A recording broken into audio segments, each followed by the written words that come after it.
बिना उसे रंग लगाए। के पार, यह नाम सुनते ही हमारा मन एक प्यारी सी शांत बहती नदी और नदी के किनारे बसे एक गांव की कल्पना करने लगता है। बस ऐसे ही एक नदी के दोनों किनारों पर बसे दो गांवों की कहानी है नदिया के पार। नदिया के पार फिल्म राजश्री पिक्चर्स द्वारा बनाई गई हिंदी फिल्म जगत की सबसे बेहतरीन फिल्म है। यह एक ऐसी फिल्म है जिसे आप कितनी भी बार देख लें मगर दिल नहीं भरता। अगर आपने यह फिल्म अब तक नहीं देखी है तो आपने अपने घर में बड़े बूढ़ों से कम एक बार इस फिल्म का नाम तो ज़रूर सुना होगा। यह फिल्म ग्रामीण अंचल में बनी एक ऐसी फिल्म है जो बहुत ही सफल साबित हुई थी और आज तक सराही जा रही है। नदिया के पार फिल्म 1 जनवरी 1982 को रिलीज हुई थी। वैसे फिल्म का बजट कितना था उसकी ठीक जानकारी तो नहीं मिलती, लेकिन उस फिल्म ने उस जमाने में 5.5 करोड़ रुपए से भी ज़्यादा की कमाई की थी। अगर आप इस कमाई को आज के हिसाब से देखें तो यह लगभग 250 करोड़ रुपए हैं। दरअसल नदिया के पार फिल्म केशव प्रसाद मिश्र द्वारा रचित उपन्यास गोहबर की शर्त पर आधारित है। यह कहानी इतनी सुंदर और जीवन से भरी हुई है कि इस पर एक नहीं बल्कि कई बार रीमेक बन चुके हैं। हम आपके हैं कौन नदिया के पार फिल्म का ही एक शहरी संस्करण है। अगर आपने दोनों फिल्में देखी हैं तो आप समझ पाएंगे कि नदिया के पार फिल्म की पृष्ठभूमि एक गांव की है और ठीक उसके उल्टे उसी कहानी पर आधारित है हम आपके हैं कौन, जो कि एक शहर की पृष्ठभूमि पर आधारित कहानी है। लेकिन कहानियाँ एकदम एक जैसी हैं। साधारण शब्दों में हम कहें तो हम आपके हैं कौन नदिया के पार का ही रीमेक है। राजश्री प्रोडक्शन अपनी बेहतरीन और पारिवारिक फिल्मों के लिए जाना जाता है। इसकी शायद ही कोई ऐसी फिल्म होगी जिसे हम परिवार के साथ बैठकर ना देख पाएं, क्योंकि नदिया के पार फिल्म उत्तर भारत में बसे दो गांवों की कहानी है।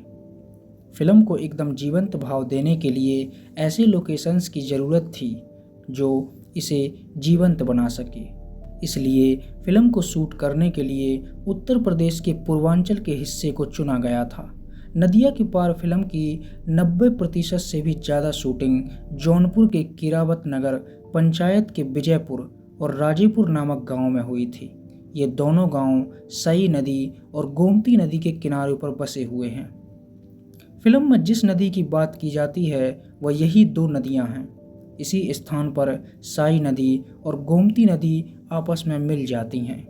फिल्म की कहानी की बात की जाए तो एक तरफ बहुत ही साधारण लगती है और वहीं दूसरी तरफ यह कहानी बहुत ही अद्भुत लगती है। फिल्म के मुख्य पात्र हैं चंदन और गुंजा। चंदन अपने भाई तथा काका के साथ बलिहार नामक गांव में रहता है। उनके पिताजी की तबीयत अक्सर ठीक नहीं रहती। अपने काका के लिए दवाई लेने के लिए चंदन अपने भाई के साथ नदी के पार चौबेपुर नामक गांव में वैद्य जी से मिलने जाता है। वहीं पर चंदन और उसके भाई की मुलाकात वैद्य जी की बेटियों गुंजन और उसकी बड़ी बहन से होती है। धीरे धीरे आना जाना बढ़ता है और दोनों परिवारों में अच्छी जान पहचान हो जाती है। फिर एक दिन बाद वैद्य जी अपनी बड़ी बेटी का रिश्ता चंदन के बड़े भाई के लिए लेकर आते हैं। दोनों का विवाह हो जाता है।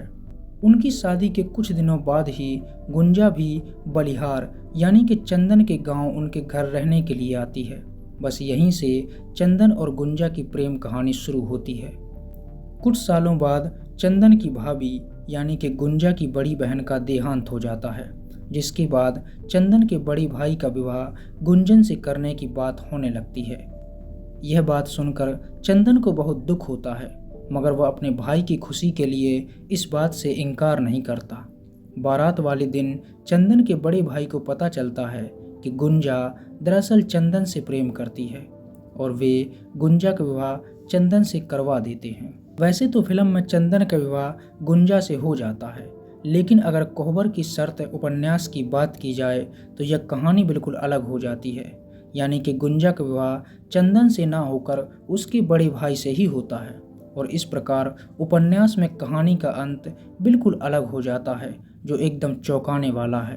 लेकिन फिल्म को एक अच्छा अंत देने के लिए इस कहानी को यहाँ थोड़ा सा घुमा दिया गया है और इसकी एक हैप्पी एंडिंग की। पर फिल्म के सभी गाने अवधी, हिंदी और भोजपुरी के शब्दों से मिलकर बने हैं, इसलिए गानों में एक अलग ही गांव देहात के लोकगीतों वाला भाव आ जाता है। उस पर भी अगर रविंद्र जैन जैसे दिग्गज संगीतकार का हाथ इन गानों पर ना पड़ा होता तो शायद ये गाने इतने लोकप्रिय, मधुर और कालजयी ना बनते। सचमुच रविंद्र जैन जी को मां सरस्वती का आशीर्वाद प्राप्त है, इसलिए उन्होंने नदिया के पार फिल्म के सभी गानों को हेमलता जी और जसपाल सिंह जी की आवाज़ के साथ एकदम सदाबहार बना दिया है। तो आइए जानते हैं नदिया के पार फिल्म से जुड़े कुछ रोचक और अनसुने किस्से।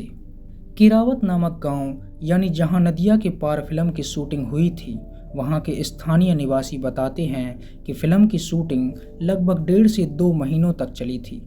फिल्म की पूरी टीम उस गांव में ही लगभग 1.5 से 2 महीने तक रहे थे।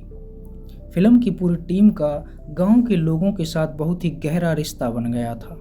गांव के स्थानीय निवासी बताते हैं कि राजश्री प्रोडक्शन के मालिक ताराचंद बड़जात्या ने गांव के लोगों को उस दौर में फिल्म की शूटिंग करने के लिए 6 लाख रुपए भी देने की पेशकश की थी, लेकिन फिल्म के यूनिट मैनेजर राम जनक सिंह उसी गांव के निवासी थे और उन्हें अपनी ही फिल्म कंपनी के मालिक से अपने ही गांव में शूटिंग करने के लिए पैसे लेने का दिल नहीं था। इसलिए उन्होंने फिल्म बनाने के लिए उनके गांव की लोकेशन का इस्तेमाल करने के लिए 1 भी रुपया नहीं लिया था। गांव वाले कहते हैं कि फिल्म की पूरी शूटिंग के दौरान वहां पर हमेशा पुलिस तैनात रहती थी, क्योंकि कभी कभी शूटिंग देखने आई भीड़ बेकाबू हो जाती थी और उन्हें कंट्रोल करने का काम केवल पुलिस ही कर सकती थी। जोगी जी धीरे धीरे, जोगी जी वाह जोगी। फिल्म के होली वाले गीत जोगी जी धीरे धीरे के लिए बोरियां भर भर के रंग और गुलाल मंगवाए गए थे और गाने में दिख रहे ज़्यादातर लोग वहीं के ग्रामीण के ही थे। नदिया के पार फिल्म में भाषा अवधी और भोजपुरी है, हीरो सचिन मराठी है और गायक जसपाल सिंह पंजाबी है। ये सचमुच अनेकता में एकता का जीवंत उदाहरण है। सांची काहे तोरे आवन से हमरे अंगना में आई बहार। जसपाल जी के पंजाबी होने के बाद भी उनकी आवाज़ में सांची कहे तोरे आवन से हमरे और कौन दिशा में लेके चला रे बटोहिया जैसे देहाती गाने सुनने पर ऐसा लगता है जैसे कोई अवधी या भोजपुरी गवैया ही इन्हें गा रहा हो। ऐसा कहा जाता है कि जब फिल्म की शूटिंग खत्म हो गई और फिल्म की टीम गांव छोड़कर जा रही थी तो जाते हुए पूरे गांव के लोग ही नहीं बल्कि फिल्म का पूरा स्टाफ, पूरी की पूरी फिल्म की टीम के लोग गांव के लोगों से बिछड़ने के दुख में फूट फूट कर रोए थे। फिल्म देखने पर ऐसा लगता ही नहीं है कि कोई शूटिंग चल रही है, कोई एक्टिंग कर रहा है। ऐसा लगता है मानो गांव के लोग अपनी ज़िंदगी जी रहे हैं और बस किसी ने बिना उन्हें बताए उनकी ज़िंदगी को कैमरे में रिकॉर्ड कर लिया है। यह शायद अब तक की सबसे बेहतरीन फिल्म है जो हर किसी को एक बार ज़रूर देखनी चाहिए।